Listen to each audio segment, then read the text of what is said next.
नमस्कार मित्रांनो, मी सतीश जाधव आपलं हार्दिक स्वागत करतो आपल्या मराठी युट्यूब चॅनलवर, ज्याचं नाव आहे आर्थिक साक्षरता.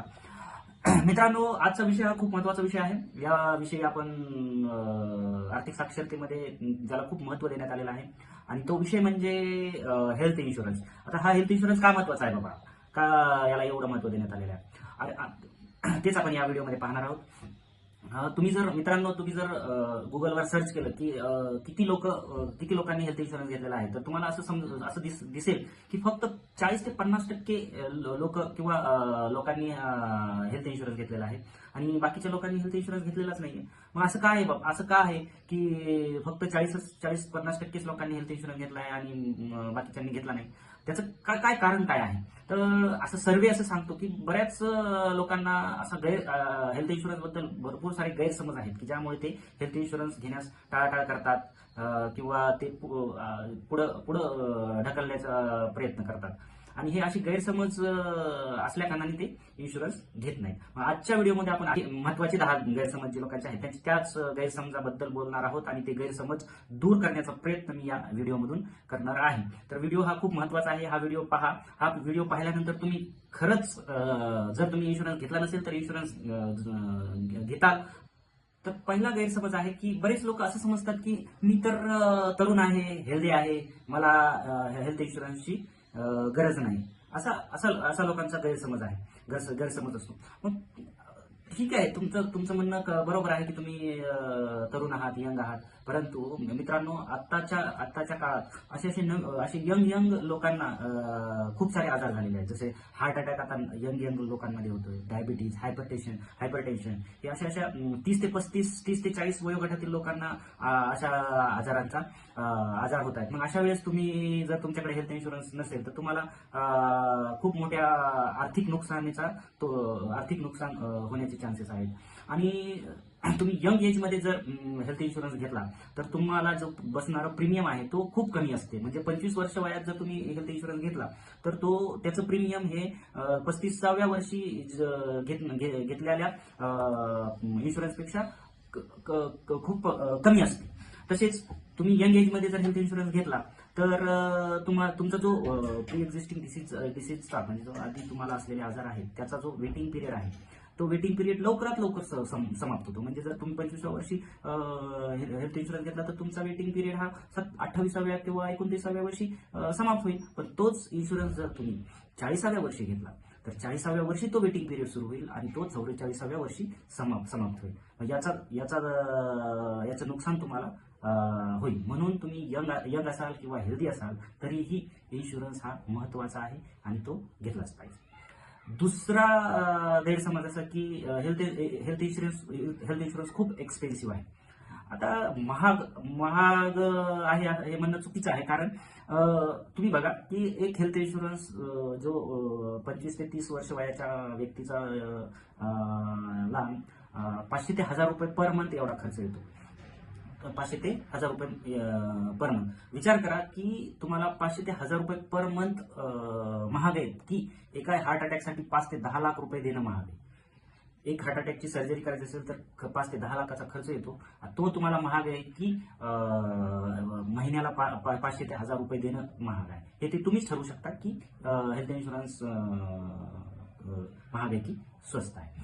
तिसरा गैरसमज असा आहे लोकांचा की जो पैसा आम्ही इन्शुरन्समध्ये टाकतोय तो वेस्ट होणार आहे का जर आम्ही क्लेम घेतला नाही तर? हा सर्वात मोठा गैरसमज आहे तुमचा, की जर तुम्ही क्लेम घेतला नाही तर तुमचा पैसे वेस्ट होत नाही. कसे वेस्ट होत नाही?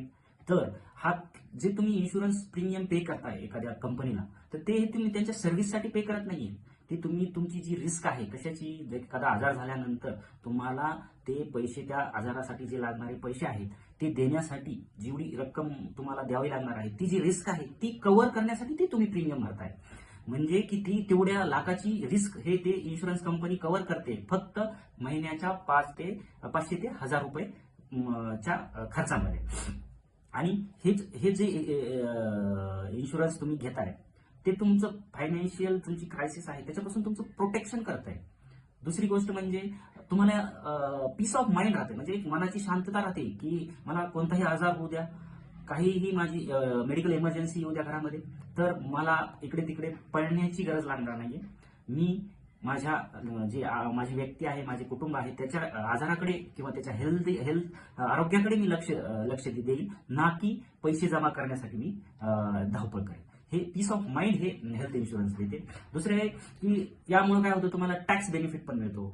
जर तुम्ही इन्शुरन्स घेत असेल तर तुम्हाला तुमच्या टॅक्सच्या बेनिफिटमध्ये फायदा होतो. तिसरी गोष्ट म्हणजे की तुम्हाला बोनस, कंपनी तुम्हाला बोनस देते जर तुम्ही क्लेम केला नाही. जर तुम्ही इन्शुरन्सचा क्लेम केला नाही तर तुम्हाला कंपनी नो क्लेम बोनस देते. नो क्लेम बोनस म्हणजे काय, तर तुमची 5 लाखाची जर पॉलिसी असेल आणि तुम्ही त्या वर्षी क्लेमच केला नाही तर तुम्हाला ती कंपनी पॉलिसीच्या 10%, 20% किंवा 50% सम इन्शुअर्ड जे असेल तुमचं, म्हणजे जी तुमची सम इन्शुअर्ड असेल त्याच्या 5%, 6%, 10% म्हणजे 50% पर्यंत तुम्हाला नो क्लेम बोनस देते. म्हणजे 5 लाखाची पॉलिसी पुढच्या वर्षी 7.5 लाखाची होऊ शकते. त्याच्या पुढच्या वर्षी जर तरी तुम्ही क्लेम केला नाही तर ती 10 लाखाची होऊ शकते. माझं स्वतःचं उदाहरण सांगतो की माझी जी पॉलिसी होती ती 10 लाखाची होती, जी मी 3 वर्षापूर्वी घेतलेली होती. तिचा आतापर्यंत मी क्लेम केलेला नाहीये. 3 वर्ष मी प्रीमियम भरलेला आहे आणि 3 वर्षानंतर माझी पॉलिसी ही 20 लाखाची झालेली आहे. म्हणजे मला त्यांनी 3 वर्षाचा नो क्लेम बोनस दिलेला आहे. म्हणजे जर तुम्ही क्लेम केला नाही तर हा फायदाही तुम्हाला होतो. दुसरी गोष्ट म्हणजे समजा अजून एक तुम्हाला उदाहरण द्यायचं झालं तर, की समजा तुम्ही पहिल्या वर्षी क्लेम नाही केला, दुसऱ्या वर्षीही क्लेम केला नाही, तिसऱ्या वर्षीही क्लेम केला नाही, चौथ्या वर्षीही क्लेम केला नाही आणि तुम्ही महिन्याला वर्षाला 15,000 प्रीमियम भरताय. ठीक आहे, 4 वर्षाचं तुमचं प्रीमियम किती गेलं, 15 चोक 60,000 रुपये. 60,000 रुपये प्रीमियम तुमचं गेलं बाबा 4 वर्षाचं.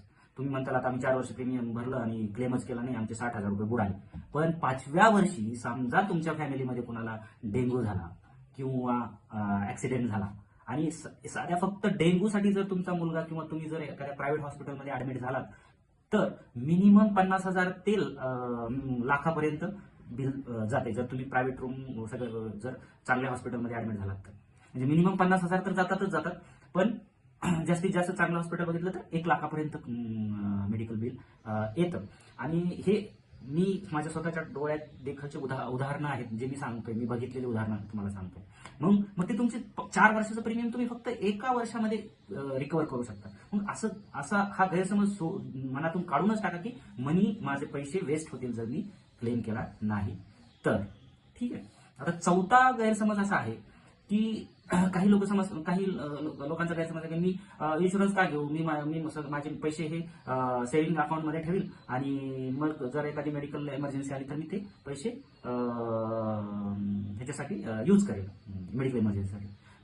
तुम्ही सांगा, तुमच्या सेव्हिंगमध्ये जर तुम्ही 10 लाख रुपये जमा केले, 10 लाख रुपये जमा केले आणि एक मेडिकल इमर्जन्सी आली तर तुमच्या सेव्हिंग अकाउंटमधली इन्व्हेस्टमेंट झिरो होईल. 2 वर्ष, 3 वर्ष, 4 वर्ष तुम्ही ते सेव्हिंग अकाउंटमध्ये पैसे जमा केलेले असतात आणि ते एक विदिन 1 डे ती अमाऊंट 10 लाखाची झिरो होईल, जे तुम्ही 2-3 वर्ष कष्ट घेतलेले आहेत. पण तेच जर तुम्ही हेल्थ इन्शुरन्स घेतलेला असेल तर तुम्ही फक्त 10 ते 12 हजाराचा प्रीमियम भरलेला असेल आणि 10 ते 12 हजाराच्या प्रीमियममध्ये तुम्हाला 10 लाखाचं कव्हर तिकडे इन्शुरन्स कंपनी देईल. म्हणजे तुमचे जी 2 वर्ष जी सेव्हिंग केलेली पैसे आहेत 10 लाख रुपये ते तुमचे वाया जाणार नाहीत. तुमची त्यासाठी जे गोल तुम्ही त्या पैशांसाठी ठरवलेलं होतं, जे मुलांचं एज्युकेशन असेल, घराचं डाऊन पेमेंट असेल किंवा गाडीचं डाऊन पेमेंट असेल, तर ते तुम्हाला पोस्टपोन करावं लागणार नाही आणि ते तुमचं गोल कम्प्लीट होईल. म्हणून हेल्थ इन्शुरन्स हा खूप महत्वाचा आहे. ते पैसे सेव्हिंगमध्ये ठेवून मी माझ्या घरच्यांचा उपचार करेल, हा गैरसमज तुम्ही मनातून काढून टाका. ठीक आहे.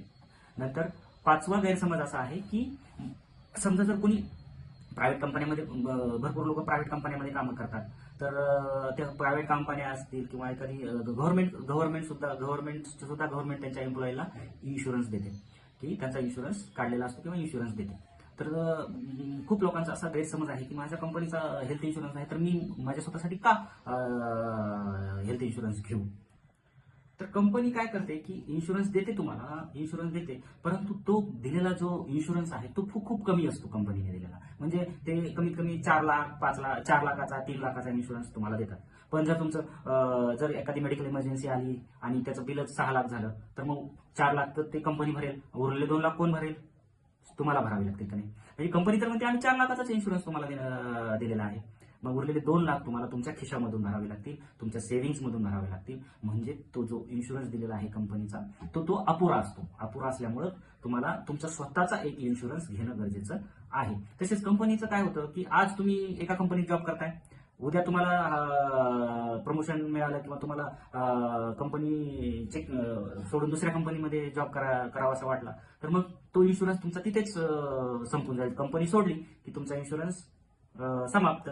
दुसरी इन्शुरन्स कंपनी ज्या कंपनी जातील तिचा तो इन्शुरन्स तुम्हाला मिळेल. परंतु समजा जर तुम्ही कोणत्याच कंपनीत जॉब केला नाही व घरीच व्यवसाय सुरू केला किंवा काय सुरू केला आहे आणि तेव्हा तुमचं वय 40 असेल 45 असेल, तर मग त्यावेळेस जेव्हा तुम्ही इन्शुरन्स विकत घ्यायला गेला तर तो किती महाग पडेल तुम्हाला, किंवा त्यावेळेस तुम्हाला एखादा आजार झालेला असेल तर तुम्हाला तो एखादी कंपनी हेल्थ इन्शुरन्स पण देणार नाही. दिलं तरी खूप प्रीमियम वाढवून खूप प्रीमियम जास्त घेऊन तुम्हाला ती देईल. मग अशा वेळेस तुम्हाला तुमचे खूप मोठं नुकसान होऊ शकतं. म्हणून की जरी कंपनीचा इन्शुरन्स असला तरीही तुम्ही तुमच्या स्वतःचा इन्शुरन्स घेणं गरजेचं आहे. आता 6वा गैरसमज असा आहे की भरपूर लोक असं समजतात की सगळे जेवढे काही क्लेम आपण करतो ते इन्शुरन्स कंपनी नाकारतात, ते देतच नाहीत. असं लोकांचा खूप मोठा गैरसमज आहे. पण असं नाहीये की सगळेच क्लेम्स इन्शुरन्स कंपनी नाकारते. त्याच्यासाठी तुम्ही काय केलं पाहिजे की जेव्हा तुम्ही पॉलिसी घेताय तर तुम्ही त्या कंपनीचा क्लेम सेटलमेंट रेशो म्हणून एक घटक असतो की त्या कंपनीने आतापर्यंत किती 100 क्लेम त्यांच्याकडे जर आले असतील तर त्यातले किती क्लेम त्यांनी कंप्लीट केलेले आहेत. म्हणजे त्यांचा ऍटलिस्ट 95% पुढे जर त्यांचा क्लेम सेटलमेंट रेशो असेल तर ती कंपनी तुम्ही तुमच्या हेल्थ इन्शुरन्ससाठी निवडा. म्हणजे जेणेकरून काय होणार की तुमचा क्लेम रिजेक्ट होणार नाही. तीच दुसरी गोष्ट म्हणजे तुम्ही जेव्हा इन्शुरन्स घेता तेव्हा तुमचा एखादा आजार असेल, तुमची एखादी काही गोष्ट असेल, जसं स्मोकिंग करत असाल, अल्कोहोल ड्रिंक करत असाल किंवा अशी एखादी गोष्ट असेल तर ती लपवू नका. ती खरोखर त्या कंपनीला सांगा की मला असा आजार आहे किंवा मी अल्कोहोल घेतो किंवा मी स्मोकिंग करतो, की जेणेकरून काय होणार आहे की एक पारदर्शकता त्यांच्यातून तुमच्यात राहणार आहे. भले ते प्रीमियम थोडंसं वाढवून देतील, पण त्यामुळे काय होणार आहे की भविष्यामध्ये जेव्हा तुमचा क्लेम त्या कंपनीकडे येईल तर ते या गोष्टीमुळे ते तुमचा क्लेम नाकारणार नाही आणि ते तुम्हाला क्लेम देतील. म्हणजे या 2-3 गोष्टी तुम्ही जर लक्षात ठेवल्या तर तुमचा क्लेम रिजेक्ट होणार नाही. तिसरी गोष्ट म्हणजे काय की तुम्ही पॉलिसी जी घेता तेव्हा ते पॉलिसी डॉक्युमेंटमध्ये जे वर्डिंग असतं किंवा जे काही लिहिलेल्या गोष्टी आहेत त्या तुम्ही वाचा, वेळ देऊन वाचा. त्याच्यासाठी तुम्हाला ती पॉलिसी कंपनी वेळ देते. 30 दिवसाचा ग्रेस पिरियड दिलेला असतो तुम्हाला ती सगळी डॉक्युमेंट वाचण्यासाठी. 30 दिवसात तुम्ही कधीही ती पॉलिसी कॅन्सल करू शकता, तुमचे पैसे वाया जात नाहीत, ते तुम्हाला रिफंड होतात. पण तुम्ही ते पॉलिसीचे जे डॉक्युमेंट तुम्हाला मेलवर येते किंवा बाय हँड म्हणजे पोस्टाने आलेलं असेल तर ते तुम्ही वाचा आणि ते वाचल्यावर तुम्हाला कळेल की त्यामध्ये काय काय टर्म्स आहेत, कंडिशन्स आहेत, ते वाच. मग त्यामुळे काय होणार आहे की तुम्हाला की क्लेम रिजेक्ट होण्याचे चान्सेस खूप कमी होणार आहे. आणि अशा 2-3 गोष्टी जर तुम्ही लक्षात घेतल्या तर तुमचा क्लेम रिजेक्ट होणार नाही. 7वा गैरसमज असा आहे की लोकांना की क्लेम घ्यायचं म्हणजे बाबा 24 तास त्या हॉस्पिटलमध्ये ऍडमिट राहणं गरजेचं आहे. तर असं काही नाहीये. आता तुम्ही फक्त 2 तास अशा काही प्रोसिजर आहेत जे की त्याला डे केअर प्रोसिजर्स म्हणतात, की ज्याच्यामध्ये तुम्ही फक्त 2 तास जरी ऍडमिट असाल तरी तुमचा क्लेम घेतला जातो किंवा केला जातो. त्यामुळं की 24 आवर्स ऍडमिशन गरजेचं आहे हा एक गैरसमज खूप चुकीचा आहे. आणि ते तुम्ही तुमच्या पॉलिसी डॉक्युमेंट्समध्ये ते तुम्ही बघूही शकता. जर तिथे कंडिशन असेल की 24 आवर्स हॉस्पिटलायझेशन इज निडेड तर तुम्ही ती पॉलिसी घेऊ नका. अशा पॉलिसी निवडा की ज्याच्यामध्ये ही अट नाहीये जी तुम्हाला गरजेची आहे, अशा पॉलिसी तुम्ही निवडू शकता. 8वा गैरसमज असा आहे की लोकांना वाटते की पॉलिसी घेण्यापूर्वी जर एखादा आजार असेल तर तो आजार इन्शुरन्स कंपनी कधीच कव्हर करत नाही. पण तसं नाहीये की एखादा जर पॉलिसी घेण्यापूर्वी तुम्हाला एखादा जर आजार असेल, डायबिटीज, हायपरटेन्शन किंवा अन्य एखादा आजार असेल तर तो कव्हर करण्यासाठी इन्शुरन्स कंपनी तुम्हाला 3 ते 4 वर्षाचा वेटिंग पिरियड दिलेला असतो. आता हा वेटिंग पिरियड दिलेला असतो याचं कारण काय आहे की कधी कधी काय होतं, काही लोक फक्त तो आजाराची ट्रीटमेंट घेण्यासाठी इन्शुरन्स पॉलिसी काढू शकतात. म्हणून हा 3 ते 4 वर्षाचा वेटिंग पिरियड ह्या कंपन्यांनी दिलेला असतो की त्या 3 ते 4 वर्ष संपल्यानंतर ते तुम्हाला त्या आजाराबद्दलची जी काही ट्रीटमेंट असेल किंवा जे काही कव्हर असेल ते तुम्हाला देतात. फक्त एवढंच आहे की तुम्हाला तो आजार पॉलिसी घेण्यापूर्वी त्यांना सांगणं गरजेचं आहे, की ज्यामुळं जर तो लपवला तर तो तुम्हाला पुन्हा क्लेम करण्यामध्ये प्रॉब्लेम येऊ शकतो. म्हणून हा असं गैरसमज तुम्ही दूर करा की तो कधीच कव्हर होत नाही. नववा गैरसमज असा आहे की जर मी माझं रिन्युअल, जेव्हा इन्शुरन्स रिन्युअल येत आहे आणि त्या रिन्युअल डेटला जर मी माझी इन्शुरन्स पॉलिसी रिन्युअल केली नाही तर माझे सगळे बेनिफिट्स वाया जातात किंवा नाहीसे होतात. तर हाही गैरसमज चुकीचा आहे. तर एखादी इन्शुरन्स कंपनी, समजा तुम्ही जर त्या डेटला रिन्यू नाही केले तुमची हेल्थ इन्शुरन्स पॉलिसी, तर 10 ते 15 दिवस तुम्हाला ती कंपनी ग्रेस पिरियड देते, की ज्या 10-15 दिवसामध्ये तुम्ही तुमची पॉलिसी रिन्यू करू शकता. तुमचे बेनिफिट्स इंटॅक्ट जसे आहेत तसेच राहतात. पण एक गोष्ट आहे की त्या 10 ते 15 दिवसात जर तुम्ही क्लेम केला तर तुम्हाला क्लेम मिळणार नाही. पण जर तुम्ही त्या ह्याच्यात रिन्यू केली पॉलिसी तर तुमचे बेनिफिट जे तुम्हाला त्या पॉलिसीने दिलेले आहेत ते जसेच्या तसे राहतील. पण जर तुम्ही खूपच लेट केला, 1 महिना 15 दिवसाच्या वरती जर झाले तुमचे, तर चान्सेस आहेत की तुमचे बेनिफिट समाप्त होण्याची किंवा ती पॉलिसी समाप्त होण्याची. त्यामुळं तुमची रिन्युअल डेट लक्षात ठेवा आणि त्या रिन्युअल डेटच्या आधीच 10-15 दिवस तुम्ही तुमची पॉलिसी रिन्यू करून टाका. तुमचे जे काही असतील ते तुमची डेट संपल्यानंतरच ते तुम्हाला फायदे लागू होतील. त्यामुळं शेवटच्या क्षणी रिन्युअल करण्याच्या काही गडबडीमध्ये पडू नका. ठीक आहे. नंतर 10वा गैरसमज असा आहे की ऑनलाईन पॉलिसी घेतली तर पॉलिसी घेणं खूप रिस्की आहे किंवा खूप तोट्याचं आहे, असं काही लोक समजतात. म्हणजे लोकांचा गैरसमज आहे. पण असं काही नाही. मी तर म्हणेन ऑनलाईन पॉलिसी ही तुम्हाला स्वस्त मिळते आणि खूप इझी आहे तुम्हाला ती घेणं.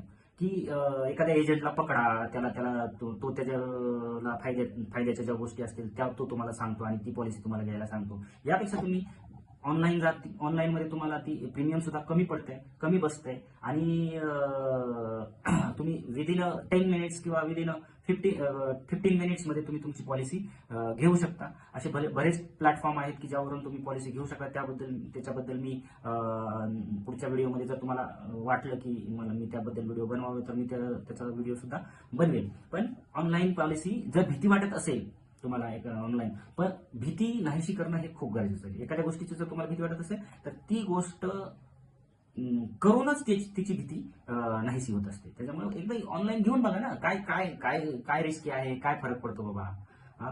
तुम्ही अनुभव घेतल्याशिवाय तर तुम्हाला त्याचा परिचिती येणार नाही ना. म्हणून ऑनलाईन घेणं हे रिस्की नाहीये, उलट स्वस्त आहे आणि लवकरात म्हणजे इझी आहे. आणि ते कसं घ्यायचं काय आहे ते मी तुम्हाला त्यावर एखादा व्हिडिओ बनवेल. ठीक आहे. अशा ह्या 10 गैरसमज जे आहेत हे आज मी तुम्हाला दूर करण्याचा मी प्रयत्न केलेला आहे.